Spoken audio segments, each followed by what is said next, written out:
Olá a todos, vocês estão no canal Ponto de Acumulação e essa é a segunda aula do nosso curso de Python com xadrez. Na descrição do vídeo tem um link com a playlist do curso. Na primeira aula a gente fala um pouco sobre linguagem de programação de uma maneira um pouco mais geral, um pouco mais abstrata. E nessa aula a gente vai de fato começar a pôr a mão no código e vamos rodar um pouco em Python e começar a ver como que é o funcionamento dessa linguagem. Vocês devem lembrar também que no final da primeira aula eu deixei um exercício para vocês pesquisarem o que é o Google Colab e como rodar alguns códigos nessa IDE. Então eu vou começar essa aula também explicando o que é o Google Colab e como que a gente vai usar essa ferramenta durante as aulas.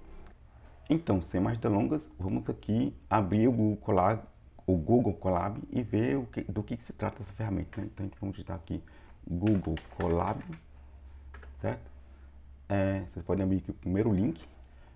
O Google Colab, como o próprio nome já diz, é uma ferramenta do Google e o objetivo do Google Colab é justamente fornecer uma plataforma online onde você pode escrever códigos em Python e rodar seus códigos em Python sem necessariamente precisar instalar o Python no seu computador, configurar o Python, configurar o ambiente e toda aquela coisa chata que você precisa fazer antes na sua máquina local para poder rodar o Python. O Google Colab já oferece um ambiente virtual já pronto e funcional, só esperando você ir lá e escrever o seu código. Eu já criei aqui um notebook do Colab, como a gente costuma falar, e é aqui que a gente vai, nesse notebook, é onde a gente vai escrever os nossos códigos das nossas aulas, ou pelo menos das primeiras aulas, né? Porque quando a coisa começar a ficar mais complexa, quando a gente tiver aqui começar a organizar o nosso código em módulos, em packages, a gente vai precisar de uma ideia um pouco mais robusta, e aí a gente vai migrar para o VS Code. Mas por enquanto a gente vai usar o Google Colab porque ele vai ser de mais do que suficiente para o que a gente vai fazer aqui. E como que funciona aqui o Google Colab? Ele é uma ferramenta interessante, assim como também o Jupyter Notebook, que é outra ferramenta que você pode usar para escrever notebooks de Python, né? Só que o Jupyter Notebook você faz isso localmente. Aqui no Google Colab você faz online e você não está rodando na sua máquina, você está rodando lá nos servidores do Google e você não precisa rodar nada local. Mas assim como o Jupyter Notebook, o Google Colab permite você escrever tanto células de texto, que são células Markdown, quanto células de código Python, certo? E você pode rodar cada uma dessas células de código individualmente, certo? Então você pode modularizar o seu código dessa maneira, né? Você escreve um código numa célula, e se você quiser rodar somente aquela célula, você pode rodar, ou você pode vir por aqui, por exemplo, em ambiente de execução, executar todas as células, ou se você está em uma determinada célula e você quer executar dela para baixo, você pode também fazer isso. Enfim, você pode selecionar algumas células e executar essa seleção. Diversas opções que você pode fazer aqui. Então, a primeira coisa que você precisa fazer aqui é conectar aqui o seu ambiente virtual. Então, você clica em conectar, ele já está conectando. E o que significa isso? Ele está batendo lá no servidor do Google, procurando uma máquina virtual, e é nessa máquina onde seus códigos vão estar salvos e vão rodar. Muito bem. E se você viu o vídeo da aula 1, se você não pulou o vídeo, você deve ter visto que no final dele eu deixei alguns exercícios, certo? O primeiro exercício era pesquisar o que era o Colab, entender o que era. Então, se você já fez essa parte, você já sabe do que se trata, certo? Mas se você não fez, agora você já sabe, com essa minha explicação.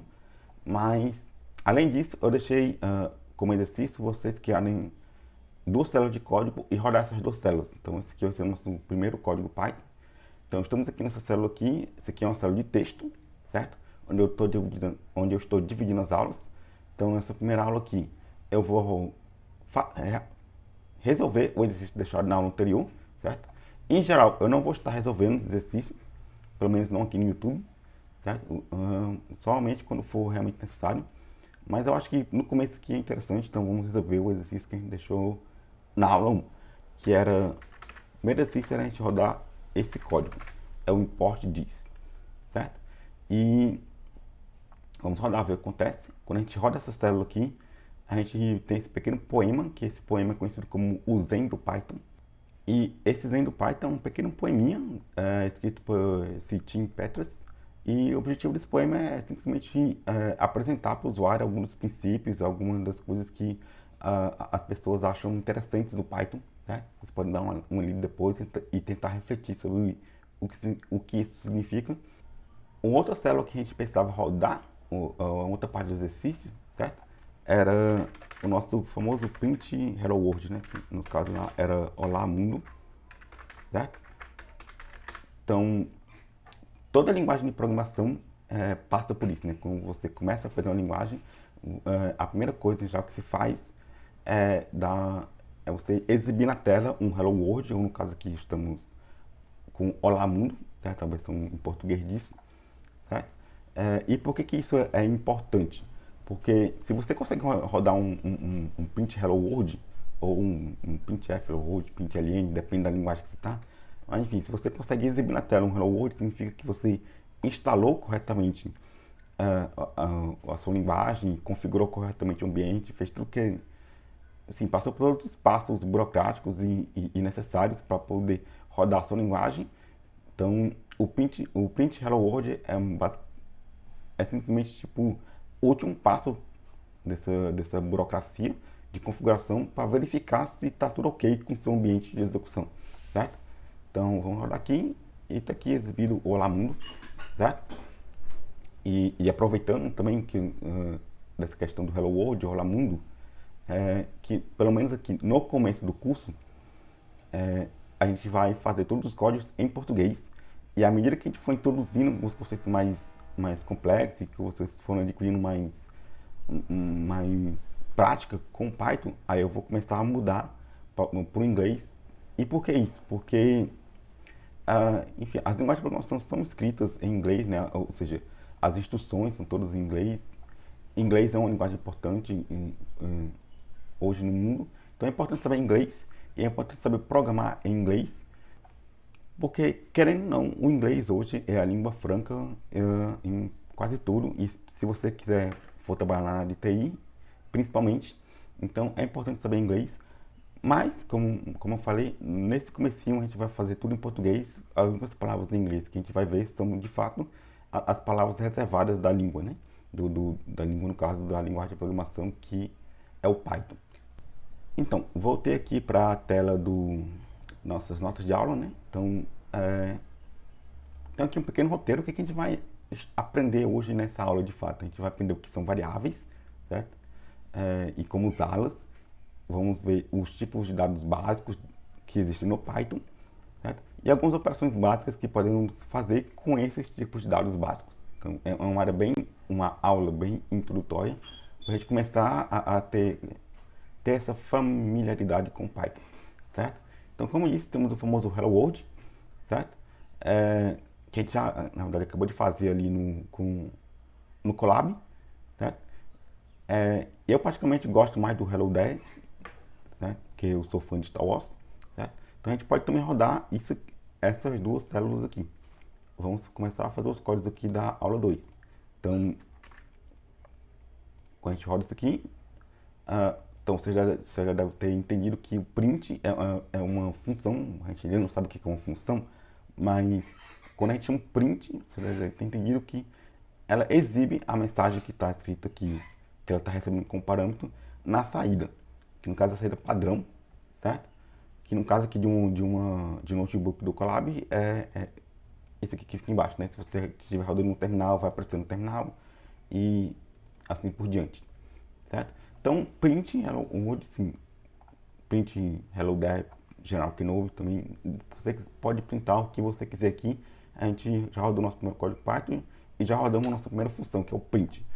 Ao longo das aulas a gente vai se deparar com muitas outras funções. Vamos ter uma aula também no futuro para falar só sobre funções, vamos criar nossas próprias funções, mas por enquanto a gente vai só usar as funções que já vêm por padrão no Python. Ok, vimos aqui como funciona um print, né? Printamos algumas coisas aqui na tela, mas como é que a gente pode deixar isso melhor?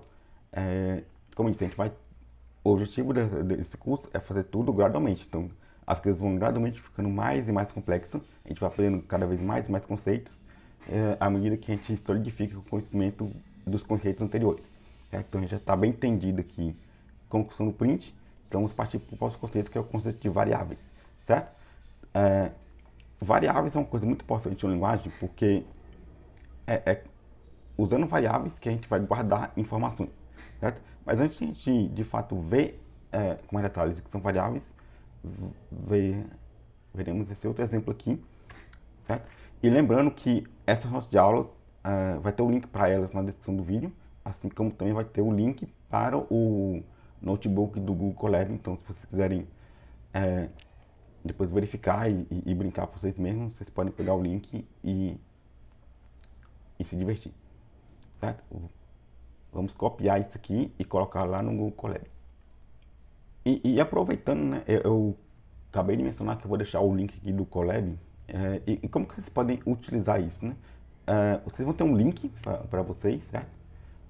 Quando vocês clicarem no link, vocês vão abrir essa mesma tela aqui, mas eu vou deixar restrito para que vocês não possam editar isso aqui, porque isso aqui eu vou usar para as aulas, então eu não quero que ninguém, fora eu, mexa nesse arquivo, né? Então, o que vocês vão fazer vocês vão abrir esse arquivo, vocês não vão poder editar ele, vocês vão poder apenas ler o arquivo e ver o que está escrito. Então, se vocês quiserem uma cópia de para vocês, podem vir aqui em arquivo e salvar uma cópia no Drive. Aí, então, vai ser feita uma cópia no Google Drive de vocês, desse meu notebook. E aí, na cópia de vocês vão poder fazer o que vocês quiserem. Vocês vão poder editar, apagar células, criar outras células, mexer no código, fazer o que bem entender. Então, é assim que a coisa funciona, certo? Mas, enfim, eu copiei lá o código, vamos criar aqui uma nova célula, certo? Então, cada scriptzinho que vai ter lá na nossa de aula vai virar uma célula aqui no Colab, certo? Então, o que foi que eu criei? O que foi que eu fiz aqui? Eu criei uma variável chamada JediM, né? O nome do Jedi, certo? Que tem o nome do General Kenobi, que é o meu Jedi favorito, certo? E também o print Hello There, certo? Só que em vez de dar o print aqui no valor da variável em si, eu dou um print na variável. E aí vai ser exibido na tela o valor dela, que no caso aqui é General Kenobi, certo? E por que é interessante salvar as coisas em variáveis? Porque a gente pode utilizar em outros momentos. Então, por exemplo, logo em seguida eu estou utilizando aqui novamente essa variável em outro ponto do código, certo? Se eu não estivesse fazendo isso, eu teria que escrever General Kenobi nesses dois pontos. Mas imagina, por exemplo, que vocês precisam usar um valor, por exemplo, se General Kenobi, não em 2, mas, por exemplo, em 20, em 30 lugares diferentes. Eu também nem preciso checar tudo isso, mas se você já tiver que usar em 5 ou 6 lugares diferentes, e aí, por acaso, você precisa trocar o nome. Em vez de ser General Kenobi vai ser apenas Obi-Wan, por exemplo. E aí você vai ter que trocar nesses 5 ou 6 lugares o General Kenobi por Obi-Wan. E se você esquecer de mudar em algum lugar. Então é interessante salvar em uma variável e mudar apenas no lugar onde a variável é definida, que é aqui, certo? Então vamos rodar aqui esse código. Então ele deu aqui, rodou, apareceu o que a gente esperava que aparecesse. E um pequeno comentário aqui, um pequeno parênteses, que a função print recebe quantos argumentos você quiser, certo? E ela vai concatenar todas essas strings aqui, eu não lembro que são strings, mas vai concatenar todas essas strings e printar elas em sequência, certo? Então, se eu quiser, por exemplo, colocar mais coisa aqui, vamos, sei lá, Star Wars, tem que separar aqui por figura os argumentos. Olha, já até completou aqui, Star Wars é o melhor filme, certo? Ele concatena aqui as variáveis. Então você pode colocar quantas strings você quiser, que o print aqui vai printar todas elas separando, certo? Mas enfim, vamos voltar para o ponto que estamos. E aí só exemplificando novamente, porque é interessante salvar em variáveis, porque se eu quiser trocar esse General Kenobi por Obi-Wan, eu posso trocar e eu não vou precisar alterar em nenhum outro local. E está tudo ok. Mas enfim, vamos começar a falar de forma um pouco mais sistemática o que são variáveis, né? Então, a gente utiliza variáveis em código com alguns objetivos, certo? Então, a gente quer usar variáveis para armazenar valores em memória, certo? E de tal modo que a gente possa utilizar esses valores em um outro momento, certo? Então, a gente armazena, voltando lá no exemplo do Obion, a gente salvou o nome general Kenobi na variável JName e podemos usar essa variável JName quando a gente quiser, que ela vai ter guardado na memória exatamente aquele valor general Kenobi, certo? Um, um outro ponto, um outro motivo para usar variáveis é que vai deixar o código mais organizado e menos repetitivo, né? Que foi aquilo que eu falei. Se eu precisar usar aquele nome General Kenobi em vários outros pontos do código, certo? Em 20 pontos do código, certo? E eu vou ter que ficar repetindo o nome General Kenobi em todos esses pontos. Bom, se é para repetir, em vez de repetir o valor da variável, eu repito o nome da variável. Porque se eu precisar mudar o valor, eu só mudo em um ponto, que é o ponto em que eu estou definindo qual é o valor da variável, certo? Ah, e por fim, depois que o programa é executado, o valor da variável é retirado da memória, certo? Ou quando sai do escopo, né? A gente vai ver essa questão do escopo em muitas aulas daqui para frente, mas também tem isso, né? Uma variável tem um tempo de vida, certo? Que depende do escopo dela. Quando ela sai do escopo, ela deixa de existir, certo? Por exemplo, variáveis são criadas dentro de funções, quando a função é executada e retorna o seu valor. As variáveis que foram criadas dentro dessa função deixam de existir quando a função morre também, certo? Mas isso é assunto para vídeos futuros. Um outro ponto interessante é que o valor armazenado dentro de uma variável ele pode ser alterado durante a execução do código, certo? O Python é uma linguagem que permite esse tipo de coisa, né? Em outras linguagens isso não é permitido, por exemplo, o Rust, quando você define o valor de uma variável, está definido e não pode mudar, a menos que você diga explicitamente que é uma variável mutável. Mas no Python funciona assim, certo? A gente pode definir uma variável e esse valor pode ir mudando ao longo da execução, certo? A gente vai ver exemplo logo em seguida. Mas antes, alguns comentários, né? Se o valor da variável ele não pode ser alterado, certo? Não que ele não possa alterar, eu posso alterar ele se eu quiser em tempo de execução com Python, certo? Mas se for uma coisa que filosoficamente não pode ser alterada, então a gente chama essa variável de constante, certo? Por exemplo, eu estou fazendo um código e eu preciso usar, por exemplo, o valor do π, o 3,14, 15, o valor do π, a famosa constante matemática, é uma constante, não estou dizendo, é uma constante. Então, eu posso definir essa constante dentro do código, ela tecnicamente vai ser uma variável, mas filosoficamente é uma constante porque ela não muda o valor dela, certo? E quando não se trata de constantes, quando são realmente variáveis cujo valor pode variar durante a execução, então a gente chama de variáveis, certo? E as variáveis, a gente deve criar nomes de variáveis seguindo esse padrão Snake Case, que é exatamente isso aqui. São letras minúsculas separadas aqui, cada palavra com underscore, certo? E constantes devem seguir um outro padrão em que todas elas são maiúsculas, certo? Todas as letras são maiúsculas, também separadas por underscore, certo? Então temos aqui um exemplo, certo? E aqui a gente vai começar a dar exemplos de xadrez.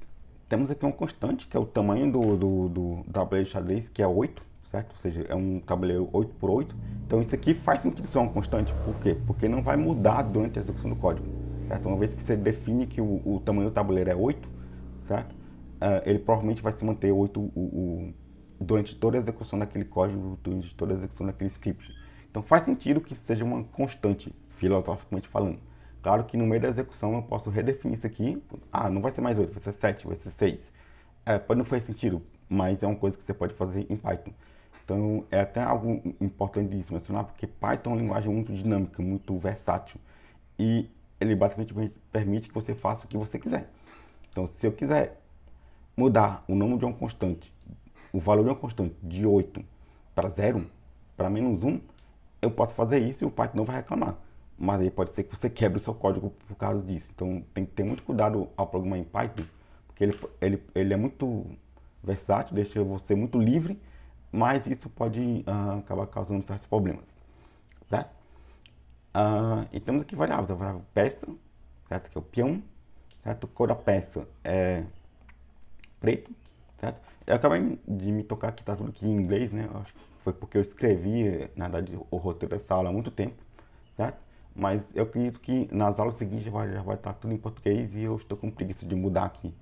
Então vai ficar assim mesmo, certo? Mas não se preocupem porque eu tenho certeza que nas próximas aulas vai estar tudo em português aqui, certo?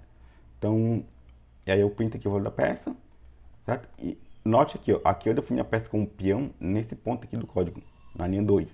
Na linha 6, essa variável pis já mudou o valor dela. O valor dela que antes era pawn, que significa peão, agora é queen. Então, na linha 2, ela vale pawn. Até a linha 5 ela vale pawn. Na linha 6 mudou para queen, certo? Então, bora copiar aqui esse código. Ah, e aqui na linha 9 temos uma variável que não segue cujo nome está fora dos padrões, né? Esse order piece aqui deveria ser, opa, assim, certo? Mas que esse aqui é o padrão Snake Case, mas ele estava assim. Novamente, o Python vai deixar você fazer isso. Ele não vai te impedir de você escrever um nome de uma variável seguindo um padrão que não é o padrão esperado. Mas é, é, é uma boa prática você seguir os padrões justamente porque eles são padrões. Muito bem, copiei aqui aquele código lá das notas de aulas aqui no Colab e vamos rodar. Aqui, ele rodou, tem uns dois prints aqui, né? Aqui nesse ponto, certo? Justamente para mostrar isso que eu comentei, né? Que o valor de uma variável, ele pode mudar durante a execução do código. Então aqui ela essa variável valia esse valor palmo, nessa linha. A partir dessa linha, ela mudou o valor dela. E aqui, e fica evidente quando a gente dá os dois prints antes e depois de mudar o valor dela, certo? Então, variável você pode mudar o valor, certo? E uma constante você não pode filosoficamente, porque na parte que você pode, vamos até mostrar isso aqui, por exemplo. Vamos criar aqui uma nova linha. Copiar aqui uma nova. Vou dar um print aqui. Nome da constante. Vamos mudar o valor da constante. Em vez de ser 8, vai ser 10. E aí, de novo, a gente dá um outro print. A IA aqui já até completou para mim, né? Então você vê que eu posso mudar o valor de uma constante, não vai ter nenhum problema aqui, né? Mas pode ser que, sei lá, isso seja importante, isso quebre o seu código em um momento. Então não é interessante ficar mudando o valor de constantes justamente porque são constantes filosoficamente falando. Seguindo aqui com outro assunto do roteiro da aula, a gente vai começar a falar sobre tipos de dados. E Python é uma linguagem que possui vários tipos de dados, certo? Então a gente vai falar só sobre os dados mais básicos aqui, que é os que a gente vai lidar mais aqui nessas primeiras aulas, certo? Como eu comentei, a gente guarda informações em tempo de execução em coisas que a gente chama de variáveis ou constantes, certo? E que apontam para um endereço de memória em que isso está guardado, né? Então, e essas informações elas podem ter diversos tipos. E o que a gente quer entender agora nesses próximos minutos é que tipos são esses, pelo menos os tipos básicos, né? E quando e como usar eles, certo? Então, se você tem uma certa variável e você quer saber qual é o tipo dela, você pode usar uma palavra reservada chamada type. Se você botar type numa variável, ela vai dizer qual o tipo. Vamos ver exemplo disso aqui. Tá? Então aqui tem uma minha variável, está recebendo o valor 10, eu posso dar um type e ele vai dizer qual o tipo da minha variável. Vejamos como que é isso aqui lá no Colab. Então estou aqui novamente no Colab, copiar aqui aquele código que eu peguei lá das nossas aulas. Então eu tenho uma variável que recebe o valor 10, certo? O valor dela é 10. Esse é o valor, mas ela tem um tipo. Qual o tipo dessa variável? Então, para a gente saber o tipo, a gente usa essa palavra reservada chamada type, certo? E uma palavra reservada em uma linguagem é uma palavra em que você não pode usar essa palavra para definir qualquer outra coisa na linguagem. Por exemplo, vou criar uma variável cujo nome é type, não posso, porque type é uma palavra reservada, certo? Vou criar uma classe com nome type, não posso. Então a gente vai ver, porque são palavras que são usadas para fazer as coisas do código funcionar. Claro, novamente, nada me impede de eu criar uma variável chamada type Só que eu vou quebrar todo o meu código por causa disso. Então tem que tomar muito cuidado com o que a gente faz aqui em Python. Mas vamos lá, rodar essa célula, certo? Então ele rodou aqui, minha variável recebe o valor 10, só que o tipo dela é int, certo? A gente vai ver agora os tipos de dados, certo? Mas antes, bora só fazer uma pequena brincadeira, né? E se eu botar 10.0, o que acontece? Mudou para float, é um outro tipo de dado, certo? E se eu quiser, se eu escrever assim 10 dessa maneira e rodar, vai ser um string agora. Então os tipos de dados mudam. Note que eles meio que representam a mesma coisa, né? 10 int, o 10 float, esse 10 como string, meio que representam a mesma coisa, mas em Python eles são diferentes, são tipos de dados diferentes, certo? Então, bora lá conhecer esses tipos de dados principais que a gente tem no Python. Então, basicamente, esses são os tipos de dados básicos de Python. Obviamente, claro que existem muitos outros tipos e no futuro a gente vai até aprender como criar nossos próprios tipos de dados, certo? Tipos de dados personalizados. Mas, por enquanto, vamos ater esses tipos mais simples.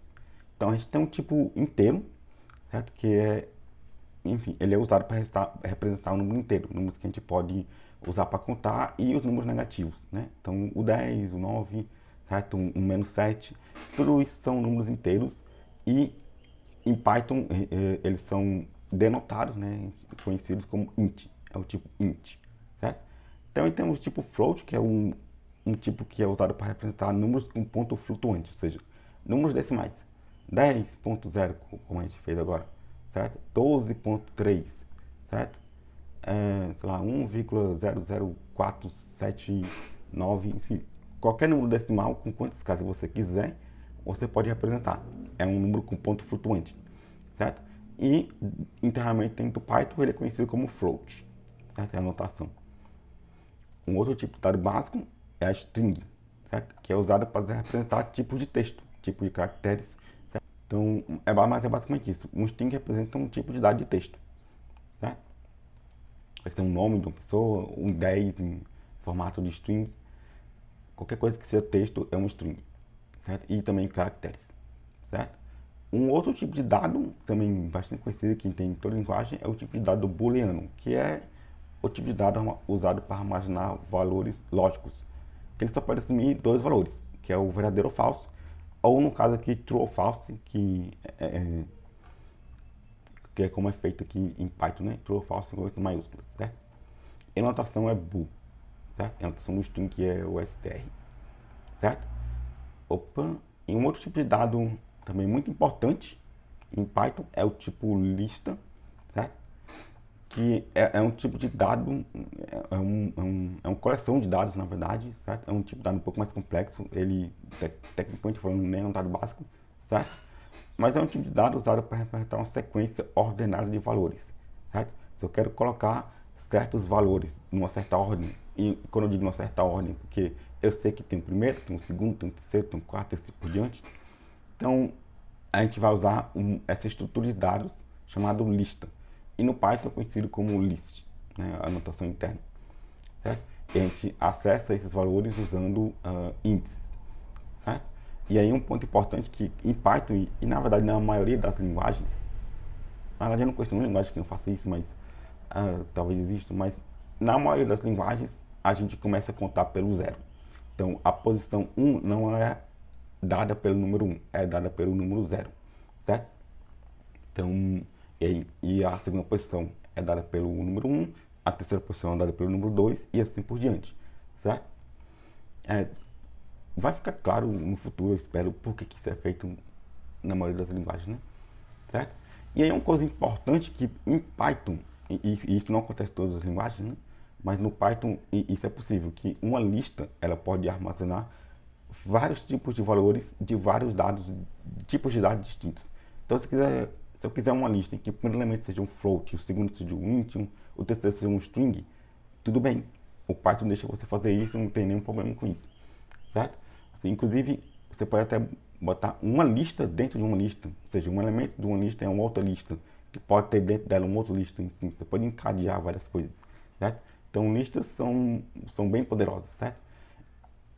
E aqui a gente tem um pequeno código também para a gente entender essa questão das listas, né? Vamos copiar aqui e colar lá no Colab. Colei aqui no Colab, certo? Então, o que eu estou fazendo antes de rodar aqui? O que eu estou fazendo aqui no código? Eu estou definindo uma variável chamada inteiro, certo? Que está recebendo o valor 10, certo? E o que significa esse dois pontos int? Isso aqui é o que a gente chama de notação de tipo, certo? Isso aqui está dizendo para o Python que eu tô... Como é que você lê isso aqui? Você está dizendo para o Python o seguinte: ó, Python, eu estou criando uma variável cujo nome é inteiro e eu estou esperando que o tipo dessa variável seja int, certo? Então isso aqui é a notação de tipo. Quando você diz isso aqui, você está dizendo para o Python, ó, o que eu vou receber de valor é um tipo int. Aqui também, eu estou criando uma variável chamada decimal e eu estou dizendo para o Python, ó, Python, o que eu espero que essa variável decimal receba é um tipo float. E de fato é um tipo float. Eu botei um 3.14 aqui, que é o valor aproximado do pi, certo? Também tem uma variável chamada frase, que está esperando um tipo string, certo? E uma variável chamada raincheck, que está esperando um tipo bool, certo? Um booleano, certo? E uma variável chamada minha lista, que está esperando uma lista, certo? Você pode se perguntar, isso aqui é necessário? Na verdade, não.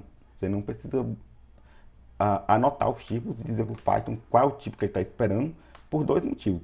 Primeiro que o Python ele infere o tipo automaticamente. Então, como a gente fez aqui, ó, a gente botou aqui essa variável aqui, vamos trocar aqui essa variável aqui 10.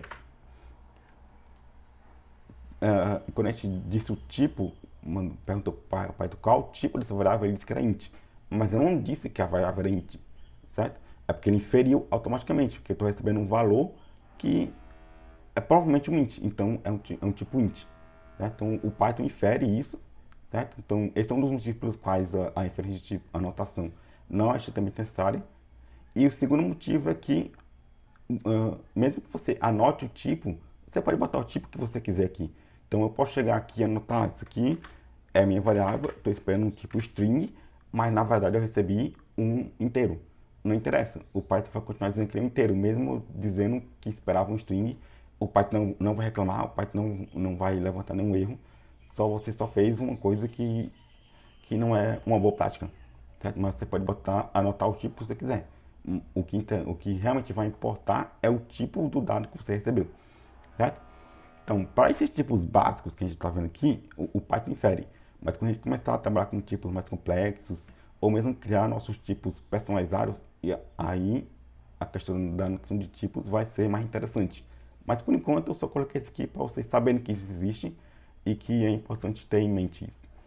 Então, mas resumindo, eu criei 4 variáveis aqui, essas 4 com tipos de dados diferentes, e eu coloquei todas elas dentro dessa quinta variável, minha lista, certo? Só para realmente verificar que uma lista pode receber dados de vários tipos diferentes, certo? Vou até botar um print aqui, lista, né? Eu não botei no código original, mas vamos printar aqui. Essa IA completando aqui é sensacional, né? Às vezes ela completa algo totalmente errado, mas para casos simples ela faz um completamento legal. Então, tá aqui, printamos aqui a lista e é assim que aparece aqui na saída padrão. E por fim, a gente tem um tipo bem especial, que é o tipo none, certo? Que ele é basicamente um tipo para dizer que o valor é nulo, certo? Então, em outras linguagens, ele é inclusive conhecido como null ou nil, certo? Em Python, o tipo de dado que representa um valor nulo é none, certo? E a notação que é none, certo? Isso aqui a gente vai entender porque isso aqui é importante bem mais para frente, mas por enquanto só basta saber que existe esse tipo de dado, none, certo? Como eu disse aqui, foi o que eu comentei quando a gente estava lá no Colab, né? Quando a gente declara uma variável, a gente pode especificar qual é o tipo, isso é o que a gente chama de anotação de tipo, certo? Porém, isso aqui não é obrigatório, porque o Python consegue inferir o tipo da variável, certo? E também porque, mesmo que você anote o tipo e ele recebeu um dado de tipo diferente, não acontece nada. Então, isso também porque o Python é uma linguagem de tipagem dinâmica, certo? O que significa isso? Significa que você pode mudar o tipo da variável em tempo de execução, certo? Ou seja, eu posso começar com uma variável sendo um tipo int, e aí no meio lá do código ela mudou para um tipo string. E você pode fazer isso, o Python não vai reclamar, isso é totalmente possível, certo? É uma boa prática? Depende. Eu não aconselho muito, mas o código funcionando é o que interessa, certo? E eu acho que é isso, certo? Ainda temos uma segunda parte da aula em que a gente vai falar sobre é, algumas operações básicas com os tipos básicos, certo? Mas eu acho que essa aula está ficando muito longa, então eu vou dividir essa aula em duas partes, então vamos ter dois vídeos, parte um e parte 2. Nessa parte 1 a gente viu o que são variáveis e vimos os tipos básicos, e na parte 2 a gente vai ver algumas operações básicas com esses tipos básicos, certo? Então é isso, se vocês tiverem qualquer dúvida, deixa aí nos comentários e digam também se estão gostando, se vocês têm sugestão, certo? E façam um exercício, nesse vídeo não tem exercício, mas na parte 2 vai ter, e até a próxima.